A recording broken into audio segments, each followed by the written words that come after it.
লাকনুর যদি মারা যায়, তার কোনো ক্ষতি হয়, তার দায় এই সেনাপ্রধানকে নিতে হবে। তার দায় ডক্টর মোহাম্মদ ইউনূসকে নিতে হবে।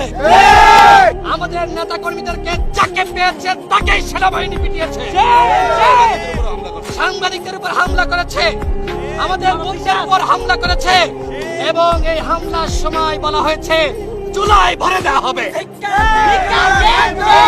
সেনাবাহিনীর সদস্যরা বলেছে সেনাবাহিনীর মধ্যে যারা আওয়ামী লীগের পেটাত্তারা রয়েছে তাদেরকে চিহ্নিত করতে হবে।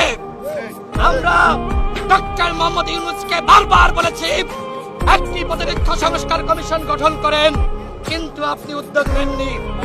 আজকে সেনাবাহিনীর মধ্যে আওয়ামী লীগের পেটাত্তারা, পুলিশের মধ্যে আওয়ামী লীগের পেটাত্তারা, র্যাবের মধ্যে আওয়ামী লীগের পেটাত্তারা, সচিবালয়ে আওয়ামী লীগের পেটাত্তারা।